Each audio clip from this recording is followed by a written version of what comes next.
Ekipo, gaurkoan harremanetaz hitz egin nahi dizut. Bikote harremanetaz, familia arteko harremanetaz, lagun arteko harremanetaz, edo zure lantegian duzun harremanetaz. Zeren eta gaur egun ez baduzu sentitzen lehen zenuen konfidantza, errespetua, lehen zenuen maitasuna, ilusioa, eta gaur egun erresago haserretzen bazara, edo kulpa sentsazio handiago baduzu, edo besteak kritikatzeko gogo handiagoa sentitzen baduzu, ispilu egiten ari zaizu harreman hori, bikote harreman hori, lagun hori, familiakide hori, edo lanpostuko edozein beste kide. Baina, zeinen erraz esaten dugun, aurrean dugun personak ispilu egiten digula zerbait guk ikasteko. Hori da teoria oso ondo. Baina, zenbat kostatzen zaigun benetan, beste pertsonetaz ikastea, guk barruan sentitzen ditugun haserre edo kritika nahi horiek sendatzeko. Eta gaurko bideo honek uste dut asko lagunduko dizula, zeinen esan bezala, gaur egungo bikote harremanean, familia arteko harremanean, edo dozein harremanetan, sentitzen baduzu erresago haserretzen zarela, edo ez duzula lehengo ilusiorik, edo itxota sentitzen zarela, ez zaitulako errespetatzen lehen bezala, uste dut bideo honek asko lagunduko dizula eta pisu handia kenduko dizula gainetik eta lagunduko dizula benetan bikote harreman hori sendatzera edota lasaitasuna etortzera zure bizitzera. Eta hau esan da, gaurko bideo honek segurazki, gatza eta pipermin pixka bat ekarriko du, baina zer da bizitza gatza eta pipermin pixka bat gabe. Eta niri gustatzen zait, askotan esan dira, zergatik sartzen zara horrelako temetan, asier, eta zertarako, pixka bat, joku pixka bat emateko baita ere, baina ere sare sozialei, eta gustatzen zaidalako askotan, ez baian jartzea edo denoi reflexionatze araztea, edo beste kontzientzia maila bat hartzea, edo errespetutik beti ere beste ikuspuntu bat elkarbanatzea. Eta naiz eta euskal gizarte honetan, gizarte aurreratu batean, esaten dugun edozer gauzetaz hitz egin dezakegula eta iritzia librea dela, uste dut ez badaude gaitegi batzuk, tema batzuk ezin ditugunak ikutu edo ikutzen baditugu, hater asko edo jende asko haserretzen dena. Eta uste dut kontzientzia maila baxu batek eragiten duela haserre hori.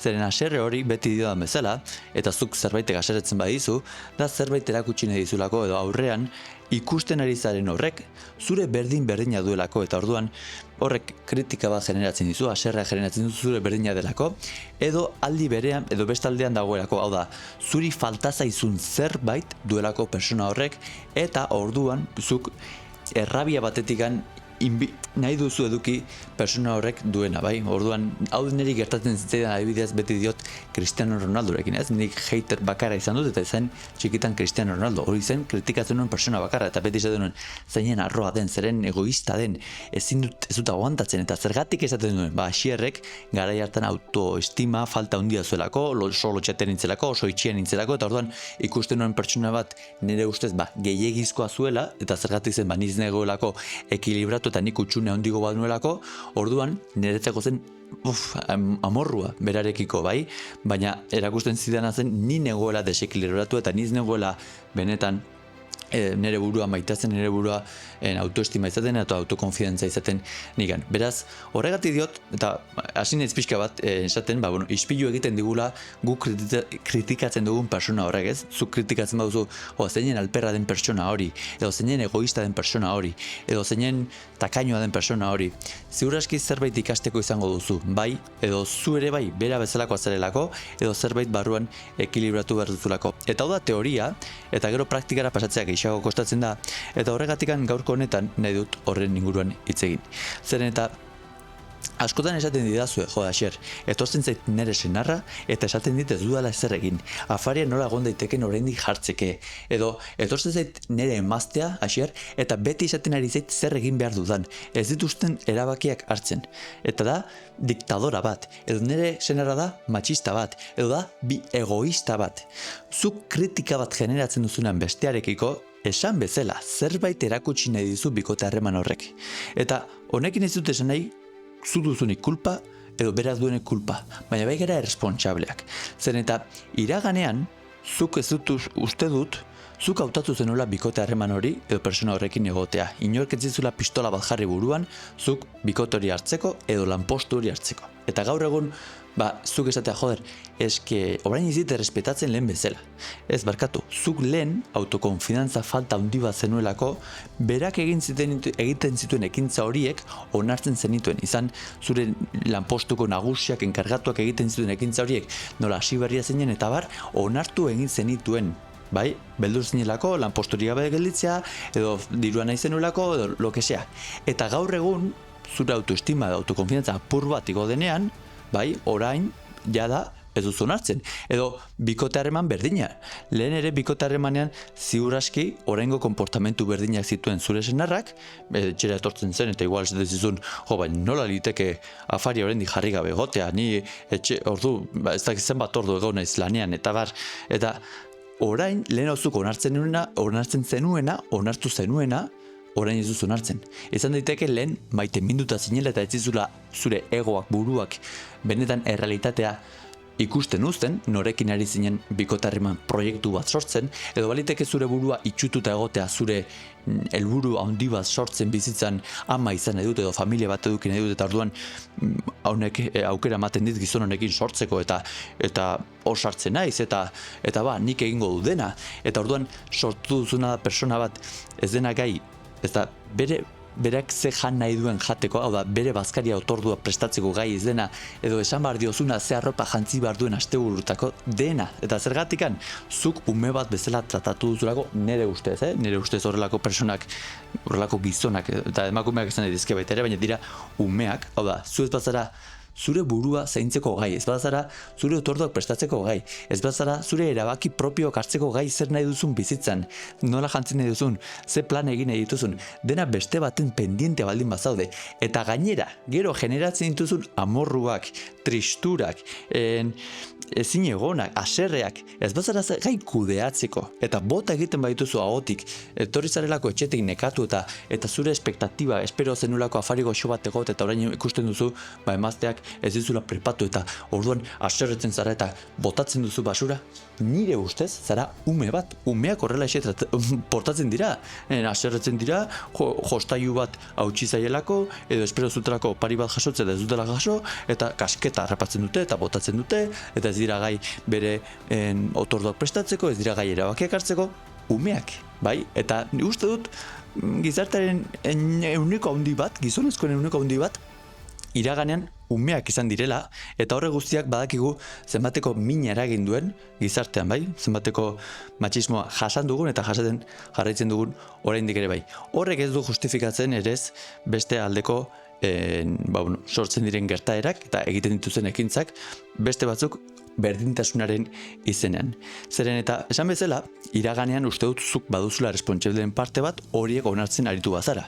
Bai, kasu honetan emakume buruan ari nahi hitz egiten, bai, emakume buruz, baina gizonen kasuan berdina da. Zeren eta zu ere bai onartu duzu agian, ez dakit nik etxe ontara lan egingo dut eta lanean arituko naiz, eta gero erabaki guztiak utzi dituzu bere esku. Zergatikan, zuk erresagoa delako erabakirik ezartzea, horrela akatsi ezin duzu egin, eta erabaki nik diru ekarriko dut eta zuk kudeatu edo utzi duzu dena erabaki guztiak bere esku. Eta orain erabakiak berak hartzen dizkizunez, orain hori kritikatzen duzu. Denbora guztien ari zaizula esaten, zuk zer egin behar duzun, nola konportatu hartzaren, zer esan behar duzun, zer ez duzun esan behar besteen aurrean, zer jantzi behar duzun, zer ez duzun jantzi behar, inkluso zure alaba ere ikusiten duzu jada esaten ari zaizula, aita, hau ez duzu egin, hau gaizki dago, horrela ez zaitez konportatu, hori itzazu esan, hori itzazu egin.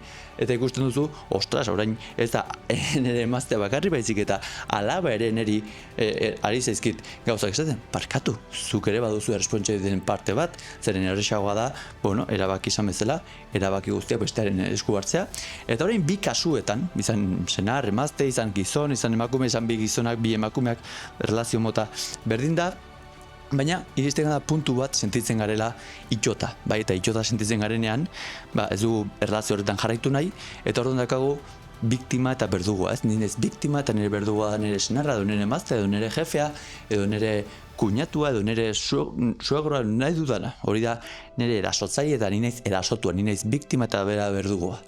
Biktima eta berdugua, hau garbi geratzen nahi dut, beti dira berdinak. Biktima eta berduguak izkutatzen dute atzean fondoan gauza berdina. Hau da, persona bat matxista bat esango dugu edo erakutsi nahi duena bere boterea, ni naiz hemen indartsua eta ez dakit zer. Eta hau ikusten dut baita ere bullying kasuetan, bai? Formakuntzan zorionez esango dut, bai? Pasa dira 45 bat persona txikitan bullyinga jasan zutenak, Eta ez badugu eridari sendatzen, etorkizunean, lanpostuan edo lantegian edo heltzen garenean berriro errepikatzen zaizkie egoera berdinak. Bullyinga jasaten dute orain lantegiko personengatik, edo beste egoera batzuetan bullyinga jasaten dute. Zergatik dator hau? Hau dator bien kasuetan autokonfidantza falta handi badagolako eta autoestima falta bat. Zergatik bullyinga egiten duena, edo kasu honetan izango litzatekeena, erasotzailea izango litzatekeena, gizon hori erakutsi nahi duena boterea. Zergatik erakutsi nahi duzuzuk boterea? Zergatik? Zuk ez duzulako sentitzen botererik duzula. Orduan, ikusi nun nagoen ni, hemen daukat nik boterea edo bullyinga egiten duenak, zer egiten ari da? Ari da atentzioa deitu nahian. Zergatik ari da atentzioa deitu nahian? Zergatik ari da persona hori estutxa lapurtzen? Zergatik ari da persona hori insultatzen? Zergatik ari da? Ez duelako bere buruan autoestima eta autokonfidantzarik, eta orduan emaidazu zuek hemen nik nire buruari ematen ez diodan atentzioa, nik nire buruari ematen ez diodan automaitasuna, emaidazu zuek, eta orduan modu txar batean, modu negatibo batean eskatzen dio besteari. Eta besteak, zer gertatzen da bestearengan? Besteak ez duenez ere autoestima eta autokonfidantzarik egiten duena da onartu. Hau da, pertsona batek autoestima eta autokonfidantza duenean, lehenengo aldian, estutxa lapurtzen diotenean, limitea jartzen ditu segituan, edo lehenengo kamisetatik tiratzen badiote, edo zerbait itxusia esaten badiote, ez du fisiko izan bat, zerbait itxusia esaten badiote, momentuan berean autokonfidantza eta autoestima baldin badu persona horrek, jartzen du limitea. Eta limitea jartzen duenean, ostras, jada ez du uzten, gehiagora joaten, eta momentu batean, esaten dugun bezala, bullyingan bukatu arte. Bikote harremanetan berdina da. Zuk zergatik onartzen zenuen momentu hartan, garaia hartan adibidez, etxera etortzeak gizona, eta esatea zuri afaria jarri gabe dago, eta ze fundamentu dugu. Barkatu. Nola ulertu daiteke hori, baina iraganean autokonfidantza eta autoestimarik ez denuen onartzen duzu, eta orduan gaur egun autoestima eta autokonfidantza gehiagorekin zorionez ez duzu onartzen, ados. Baina egiten duguna beti da kritikatu edo erasotu supuestamente erasotzailea dena bullying kasu horretan, senar-emazteen arteko harremanetan, zergatikan ondo dago hori egina bai, baina baita ere horren bezain garrantzitsua da erasotu izan dadinari erramintak ematea. Zergatik erasotu izan danea, ez baditu erramintak hartzen, ez badu bere autoestima elebatzen, ez badu bere autokonfidantza hori lantzen, esan bezala, etorkizunean gertatuko zaiona da lantegian bere nagusiaren gandik, edo kuadrilan bere lagunen gandik, edo aurkituko duen bikote harreman horretan, berriro ere errepikatuko zaizkio patroi berdinak. Eta zergatik errepikatuko zaizkio patroi berdinak? Ez duelako herida hori sanatu, ez duelako ikasi. Eta horregatik diot aurrean dugun persona hori, ez dela kasualitatez erakarria izan. Erakartzen dugula beti personak, edo gure berdin-berdinak direnak, edo guri falta zaiguna persona horrek duelako, bai? Eta usten dugulako persona horrek duela guri, gure egoak inkontzientemente enbidia dio edo nahi duzu hori izan, eta orduan hori da erakartzen duguna. Baina konturatu zait esaten dudan bezala, bai, erakutsi nahian dabilena borteretsua dela, ez dakit zer duela. Du autokonfidantza eta autoestima falta handi bat. Zergatik, nik ez dut inorri zer erakutsi nahirik ez beharrik pentsatu, nik lasai bizi naiz eta nahi duzuena pentsatu edo ez dut inorri zer demostratu beharrik, bai? Autoestima eta autokonfidantza da orduan ez diot ez da ere inorri zer eskatzen. Bai, zergatik askotan esaten didazuena da, eske da egoista bat, eta galdetzen dizuet. Eta zer da zuretzako egoista, eta gehienak esaten didazue. Eske beti dago pentsatzen bere buruarengan, hori da niretzako egoismoa, esaten didazue. Eske dago nire senarra, edo nire emaztea, edo nire jefea, edo nire lagun hau, beti dago pentsatzen bere buruarengan. Ados. Zuk esaten duzu egoista dela, bere buruarengan pentsatzen dagoena. Eta galdetzen dut nik zuri. Zu egoista zara? Egoista zara? Lehenengo esaten didazuna, ez? Niz naiz egoista, ni beti nago bestengan pentsatzen, ni beti nago bestengatik gauzak egiten, bestengatik sakrifikatzen. Ados, orduan zaude lucha konstante batean mundu guztiari eman nahiean zerbait, baina fondoan zergatikan besteek eskatu aldizute mundu guztiak zugu ematen ari zarena. Ez? Eskatzen aldizute bestek, ez diat eskatu, baina nik ematen diet, nik hor nago, benetan ematen ariko bazinateke, ez zenuke gero bueltan eskatuko. Elitzateke zuretzako izango sakrifizio bat. Zeren, bere seme alabei dena ematen den ama batek, maitasunetik egiten duenean betea sentitzen da. Aldiz, beldurretik egiten ari dena, edo erida bat sendatu nahietik egiten ari dena, ari da sakrifikatzen, ari da borrokatzen, eta orduan ari da erida bat generatzen bere buruari, eta ni ari nahi zuen gatik egiten. Eta, nago nekatu, eta nago, gainera, horrek sortzen du espektatiba bat, ez? Nola nik zuen gatik egin dudan, espero duzuek negatik egitea, jasotzea zuengatik, eta ez badut jasotzen, kritikatzen zaitut zutarela egoista bat, kritikatzen zaitut zuk pentsatzen zula zugan. Barkatu, ari zara eskatzen bestei? Bai, ari zara eskatzen bestei. Besteek zure senarrak eskatzen dizu zuri egiten diozun guztia? Ez dit eskatzen. Aiba, berak ez dizu eskatzen. Zu ari zara berari eskatzen. Nor izaten ari da egoista? Zeren eta zu esaten ari zarena da berari, zu, kendu zure zoriontasunetik apur bat, ez pentsatu inbeste zugan, eta pentsatu gehiago nigan, ni hobeto goteko, nire zorintxu izateko. Nor ari da izaten hor egoista? Horregatik esaten dizut, kritikatzen duzun guztiak ispilu egiten dizula. Izan zuri falta zaizuna berak duelako, edo izan zure berdina delako.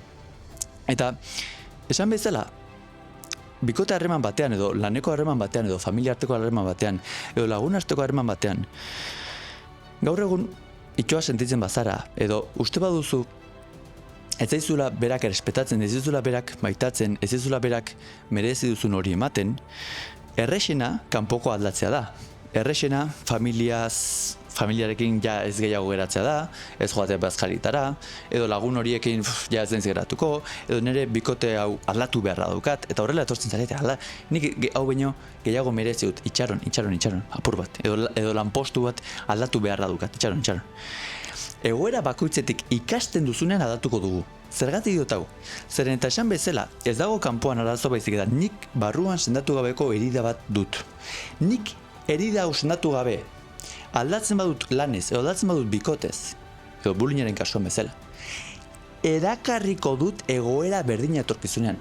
Ze kasualitatea zure aldatzen duzu bikotez eta zure bikote berria hasieran aize ondo, zure egoarentzat orain bai ondo, lehenengo 3 urteak, ilusio berria, maitemindu naiz berriro, nire exarekin hau ez dago alderatzerik, baina 3 urte pasata gero 4, 5, ostras, honek ere, nire exaren konportamentu berdinak ikusten dizkiozu, akats berdinak, faio berdinak, beste bat, hartzen duzu beste bat, eta hasieran ze ondo, eta gero berriro berdina. Ze kasualitatea ez? Eta orduan esaten duzu, eske emakume guztiak igualak dira. Edo eske gizon guztiak igualak dira. Ez da izango gehiago zu ez zara aldatu eta orain aritzezula espejatzen bain eta berriro bata eta bestea eta bestea eta bestea? Eta horre dena aritzezu generatzen konstantemente sufrimendu bat. Baina zergatik sufrimendu bat, zergatik min bat, zergatik errabia bat, zergatik gustora ez egote bat. Zeren eta aritzara zure barrena begiratu beharrean alde egiten eta errexina egiten, kanpo aldatzen. Edo lanpostuz aldatuko dut, eta orain lanpostu honetan nago, eta orain beste batean nago, eta orain beste batean. Zu benetan lanera ez bazara gustora joaten, zu zer hori ari zara kondenatzen zure bizitzaren euneko Ia 33, 8 ordu, egunak 24 ordu ditu, 8 igarotzen dituzu, egin handi bat zure bizitzaren laurden bat ari zara ematen edo gehiago, gustuko ez duzun leku batean, gehiago, zergatik 8 ordu pasatzen baituzu lotan, gehiago, eguneko handiagoa da, baina ez dago lanpostu aldatzean zure zoriontasuna, ez dago bikotez aldatzean zure zoriontasuna, zoriontasuna dago zure barnean aldatzen duzunen eta sendatzen duzunen herida hori, gero hautatuko duzu libreki aldatu nahi duzun edo ez. Beraz, nigana etortzen zaretenean lehenik eta behin egiten duguna da mina kendu. Goazen lanpostu horretan, gustora egotera, goazen lanpostu horrek zure gaur egun esaten didazuna estresa generatzen dizula, edo nagusiak errespetatzen dizula, edo lan gehiegi bidaltzen dizutela. Goazen lehenik eta behin hor gustora jartzea. Eta behin gustora gaudenean, ostras, orain konturatzen zara ez duzula inora aldegin beharrik, eta orain beharrik gabe nahi baduzu aldatuko gara. Eta nahietik egiten diren aldaketak erakartzen duguna da bizimodu hobe bat. Nik adibidez, autoestima eta autokonfidantza landu nuelako esan nion ez irakasle izateari. Eta dut, gaur egun dudan bizitza hau, nire ustez, niretzako, gure irakasleena baino, asko hobea zergatik, eta ez da, diru asko gehiago irabazten dudalako, ez da oporretara joan egitekelako nahi dudanean, ez da nahi duen lan egiten dudalako, askatasuna dudalako, ez da saioak ni nahi dudan egiten dudalako, ez da autonoman ez da horregatik. Da barnean landu nahi zen eta dudan autoestima eta autokonfidantzak ematen didan askatasuna eta lasaitasunagatik. Zergatikan, uste du bizitza handi bat izateko, eta beti izaten dugu, zoriontsu izatea da bizitza handi bat. Zoriontsu egotea zer den jakiteko, triste egotea zer den jakin behar duzu, emozioak dira. Uste dut bizitza handi bat lotuago dagoela barneko lasaitasunari. Eta barneko lasaitasuna bizitza hontara, eta askatasuna baita ere, ez dizu ematen ezerk. Ez dizu ematen lanpostu fijo bat eta orduan seguro gonez. Ez dakizu zer gertatuko den ekonomian, ez dakizu lanpostu fijo horretan zure enpresa nola joango den, ez dakizu.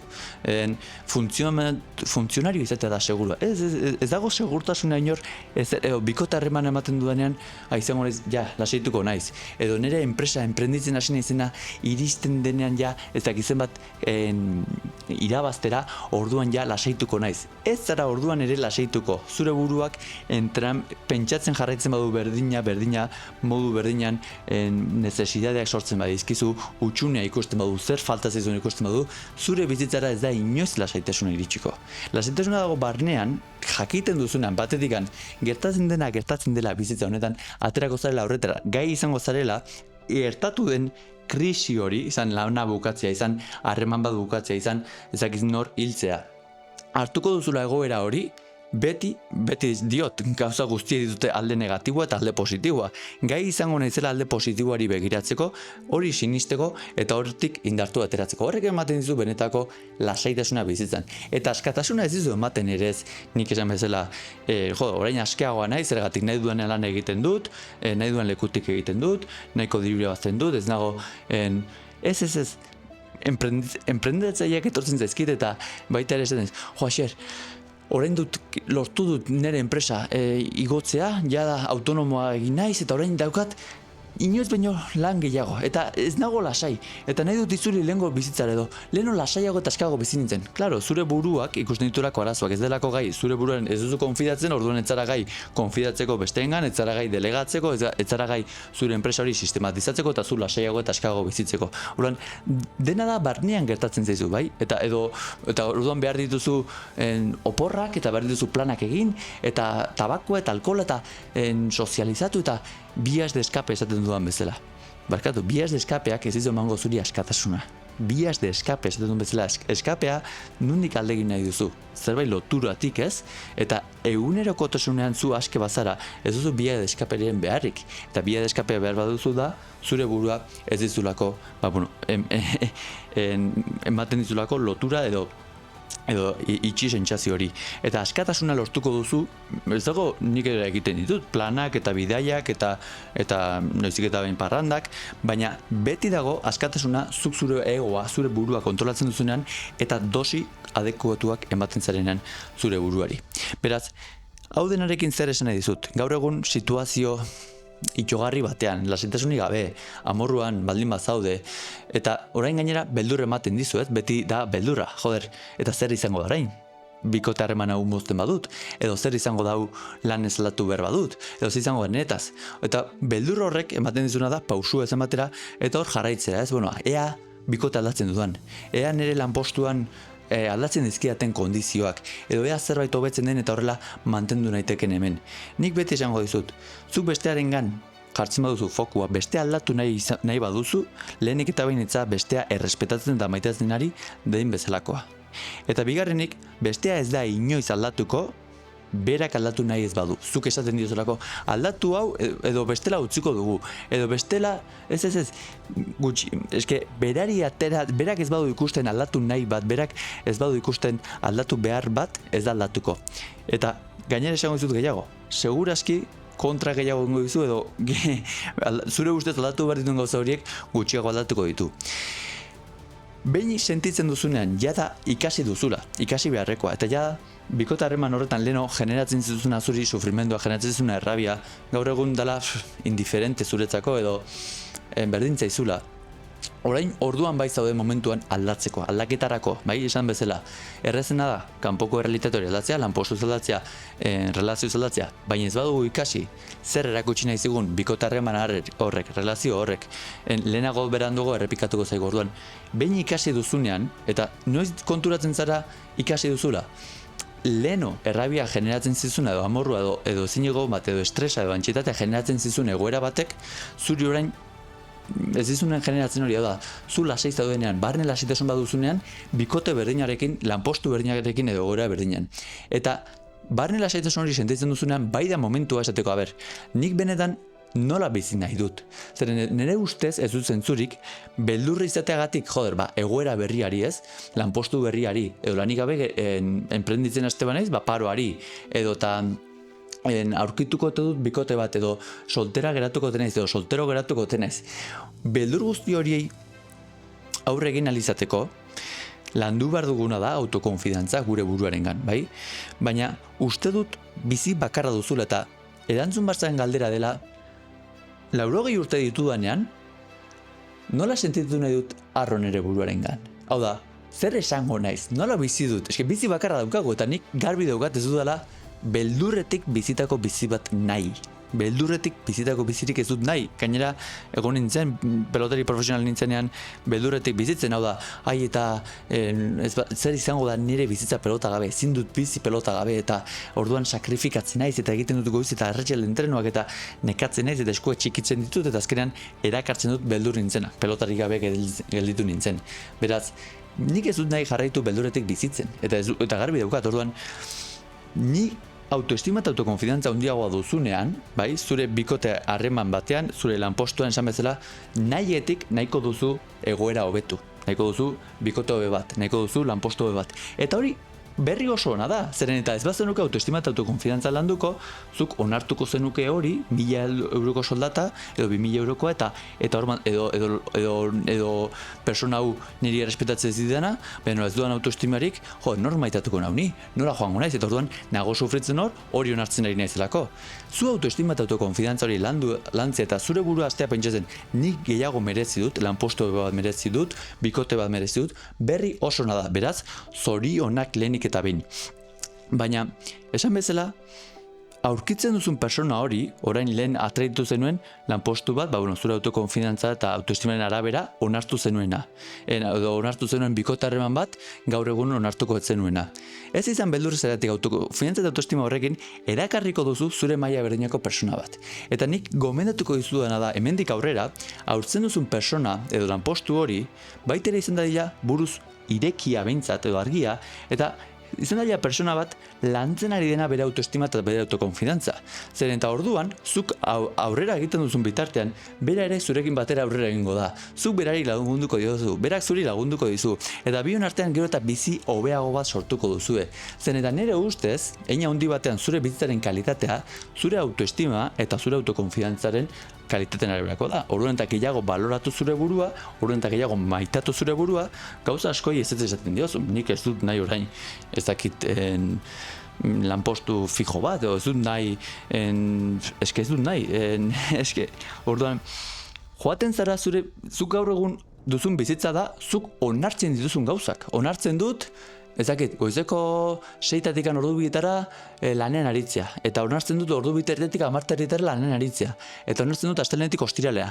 Eta onartzen dut bikoteak niri konstantemente esatea zer egin barduan edo zer ez. Edo onartzen duzu edo ez dituzu onartzen. Gauza batzuk onartzen dituzu eta besteak ez. Orduan, zuk onartzen etzara onartzetik uzten duzu, segun da zure autoestima eta autovalorazioa zenbatekoa den. Eta hori igotzea berri hona da zergatikan bizitzaren kalitatea hobetuko dizu.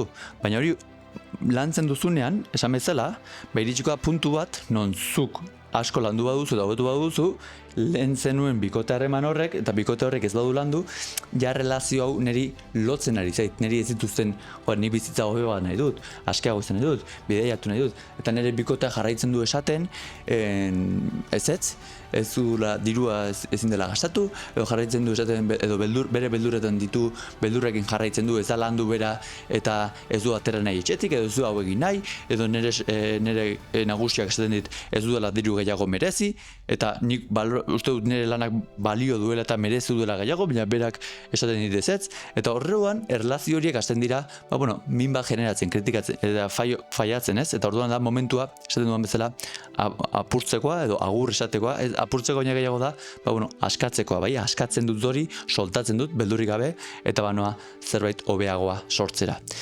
Beraz ekipo, hau guztiarekin, esan egin duzuena da, egoeraren batean jasaten ari bazara autokonfidantza falta, ez duela beste pertsona zugan konfidatzen, haseretzen bazarete erraz, edo zure bikote ikusita ez baduzu sentitzen, lehen sentitzen duen ilusioa, gogoa berarekin egoteko, gogoa berarekin planak egiteko, gogoa zerrin gabe egoteko baita ere, baina gogoa, emozioa, barruan sentitzen dena, hori ez baduzu sentitzen, zertarako zaude lanpostu horretan, zertarako zaude persona horrekin.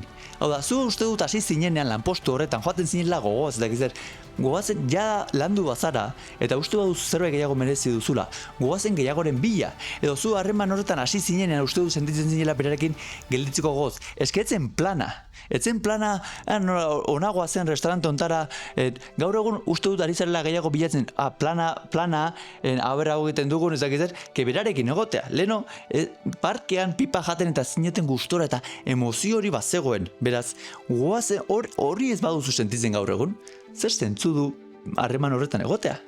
Ez izan beldurrik, askatu eta jarraitu zure autoestima eta automaitasun prozesu horretan, zeren eta espero dizun etorkizuna asko zere hobeagoa da. Atraituko duzu zure bizitzara, ispilu egiten duzun hori edo zure parekoa. Beraz, maitatu zuen burua eta zaindu maite duzuen hori. Hori da gaurkoan bidali dizuen mezua. Eta benetan, esan dizuena, relazioen batean sufritzen baldin bat zaudete, zerbait da ikasteko daukagula, ikasten dugu hori, eta gero beharri gabe nahietik nahi duzun bizitza sortu dezakezu edo aldatu dezakezu. Baina hortarako lanketa prozesua barnean egiten da. Ez lasaitasuna, ez maitasuna, ez konfidantza, ez bakea, inoiz ez etortzen beste harreman batetik, ez etortzen familiatik, ez etortzen lanpostu batetik, etortzen da gure barneko lanketa batetik.